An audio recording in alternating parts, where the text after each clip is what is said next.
सदगुरु कबीर साहब इस छोटे से पद में हम लोगों को बहुत बड़ी सीख देना चाहते हैं।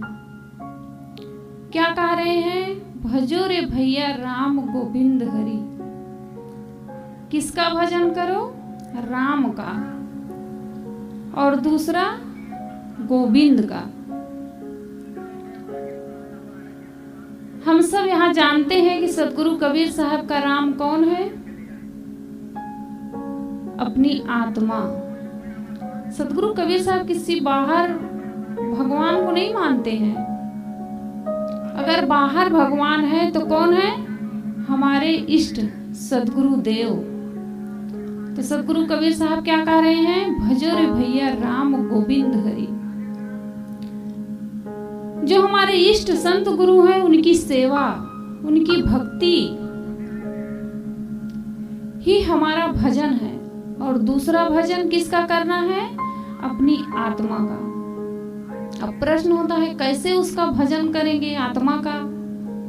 आत्मा के लिए या गुरु के भजन करने के लिए हमें किसी पेटी तबला ले करके बैठ करके उसके भजन करने की जरूरत नहीं है कि हम खूब बैठ जाएं और तबला ले लें, पेटी ले लें, खूब बजाएं और झूम झूम कर भजन गाएं। इससे हमारे गुरुदेव खुश हो जाएंगे? नहीं हो सकते। गुरुदेव कब खुश होंगे? जब हमारा जीवन पवित्र होगा, हमारा मन पवित्र होगा।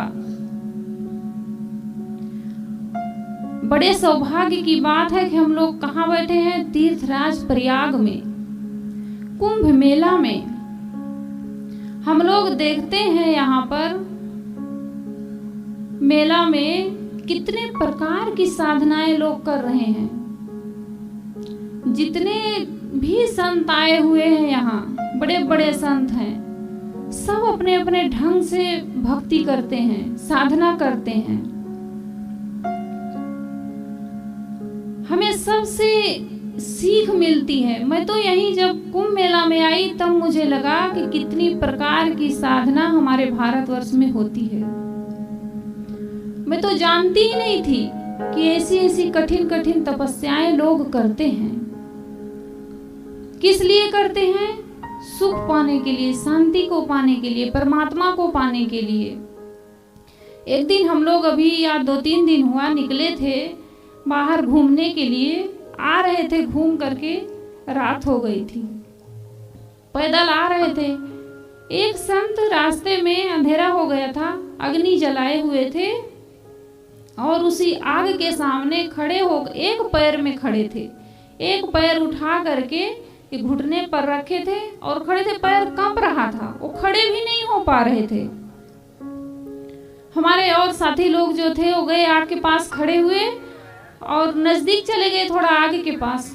वो बोलते नहीं थे, मौन थे, लेकिन इतना तेज और नाराज हुए कि लगा अभी वो उसी पैर से उनको मार देंगे। वो बहुत जोर से डांटे। मुझे लगा ये क्या साधना कर रहे हैं। कितने वर्ष तो उनको बताए, उनके जो साथी थे वो बताए 8-9 साल शायद हो गए इनको एक पैर से खड़े हैं।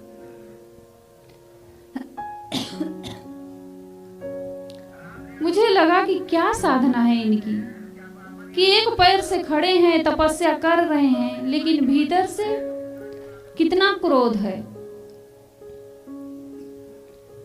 भीतर शांति नहीं है।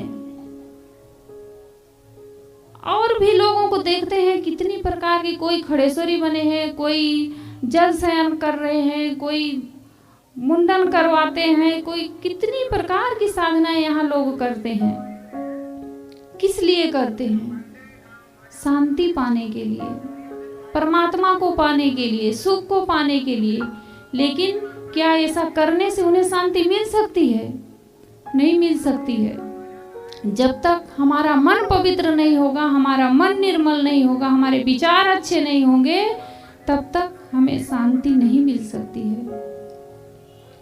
चाहे कितनी भी कठिन कठिन साधनाएं लोग कर लें, कभी हमें सुख नहीं मिल सकता है।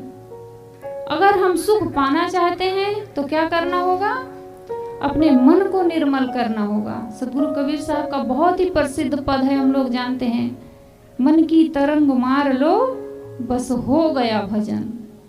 सदगुरु कबीर साहब हमें क्या बताना चाहते हैं इस भजन के माध्यम से कि मन की तरंग मार लो बस हो गया भजन, आदत बुरी सुधार लो बस हो गया भजन।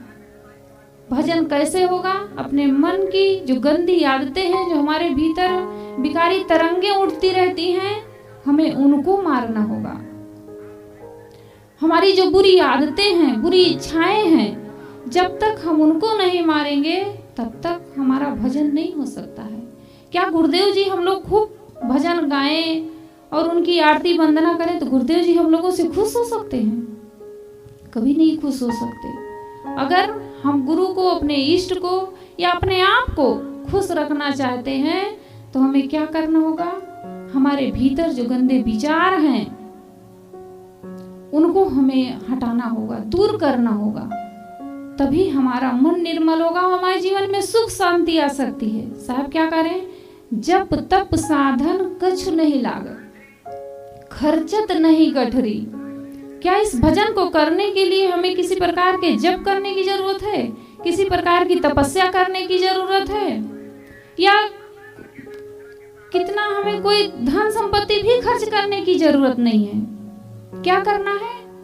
बस अपने मन को पवित्र कर लेना है। और उसके लिए ना हमें कहीं जाने की जरूरत है, ना कहीं तीर्थों में जाने की जरूरत है, ना किसी प्रकार की तपस्या करने की जरूरत है, कुछ भी करने की जरूरत नहीं है।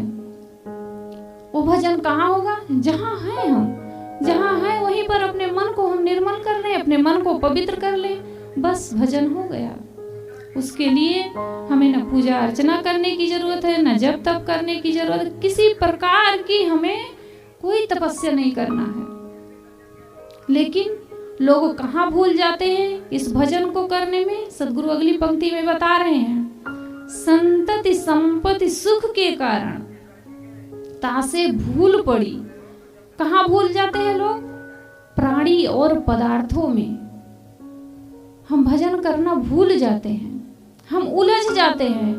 हमें लगता है कि हमें जो प्राणी मिल जाएंगे, पुत्र परिवार मिल जाएंगे, धन संपत्ति मिल जाएगा, हम सुखी हो जाएंगे। लेकिन हमें ये लोग सुख नहीं दे सकते हैं, सुविधा दे सकते हैं, उनके पास सुख नहीं है। हमें केवल सुख महसूस होता, उनसे हमें सुविधा मिलती है, हमें सुख नहीं मिलता, शांति नहीं मिलती। धन की, जब भी हमारे साहब जी बता ही रहे थे, लखन साहब जी, कि हमें धन की जरूरत है हमारे जीवन में, लेकिन इतना ना हम अपने आप को उलझा लें कि हम उनमें भूल जाएं अपने आप को। सदगुरु इस भजन के माध्यम से हमें क्या कहते हैं? संतति संपत्ति सुख के कारण तासे भूल पड़ी। मनुष्य बाहर के प्राणी और पदार्थों में, भौतिकता की चकाचौंध में अपने आप को भुला देता है। इन्हीं अनात्म जड़ वस्तुओं में अपने आप को भूल जाता है, जिनसे हमें सुख नहीं प्राप्त होता। आगे पंक्ति में कि साहब क्या कह रहे हैं? कहा ही कबीर जिन मुख राम नहीं। सदगुरु कबीर साहब कितनी बड़ी बात हम लोगों के मन पर, कितनी बड़ी चोट कर रहे हैं कि जिन मुख राम नहीं। सदगुरु कबीर साहब कह रहे हैं जिसके मुख में, जिसके भीतर में अपनी आत्मा का चिंतन नहीं है, सदगुरु के प्रति भक्ति नहीं है, संत जनों के प्रति श्रद्धा नहीं है, क्या होगा? सो मुख धूल भरी। उसके मुख में समझो कि धूल भरी हुई है, क्योंकि एक ही चीज तो भीतर में रहेगा। अगर हम या तो भजन करें और या तो क्या करेंगे? मन अगर भजन में नहीं लग रहा है तो समझो कि दूसरी जगह लग रहा है, तभी वो भजन में नहीं लग रहा है। साहब कहते हैं सो मुख धूल भरी। समझो उसके मुख में धूल भरी हुई है, कचरा भरा हुआ है, उसके भीतर कुछ है, तभी वो भजन नहीं कर रहा है। अगर हम भजन नहीं करेंगे तो हमारे जीवन में धूल भरने का मतलब है कि दुख, पीड़ा, अशांति, उसके अलावा और कुछ नहीं मिल सकता है। सतगुरु कबीर साहब का एक छोटा सा पद हम लोगों के जीवन के लिए बहुत ही महत्वपूर्ण है। कि हम बाहर की चकाचौंध से, बाहर के प्राणी पदार्थों से अपने मन को मोड़ें और कहाँ अपने मन को लगाएं? भजन में लगाएं। अपनी आत्मा के लिए सोचें कि हम क्या करते हैं, अपने लिए हम क्या कर रहे हैं। हम बाहर प्राणी जितने पुत्र परिवार हैं उनके लिए तो हम बहुत कुछ कर रहे हैं, लेकिन अपने लिए हम क्या कर रहे हैं? यही काम हम लोग नहीं करते हैं, अपने लिए सोचते ही नहीं हैं। यही कारण है कि अंत में केवल पछतावा, दुख, अशांति और कुछ हमारे हाथ नहीं लगेगा। हमें यहाँ से जाना है, हम जाएंगे तो अपने जाने के समय अपने साथ हम क्या लेकर के जाएंगे? क्या दुनिया से अशांति और पीड़ा, पछतावा हाथ मलते हुए जाना चाहते हैं कि यहाँ से हम कुछ ले करके जाना चाहते हैं? सत्कर्मों की गठरी, संत गुरु के प्रति सेवा भक्ति, यही तो हम लोगों के साथ जाएगा। और ऐसा मनुष्य जीवन पा करके अगर हम लोग अपने जीवन में काम नहीं किए तो समझो हमारे मुख में क्या है? सौ मुख धूल भरी, पीड़ा, दुख, अशांति, पछतावा और कुछ हमारे साथ जाने वाला नहीं है। बस ज्यादा ना कहकर मैं अपनी वाणी को ही विराम दूंगी। बोलिए सद्गुरुदेव की जय।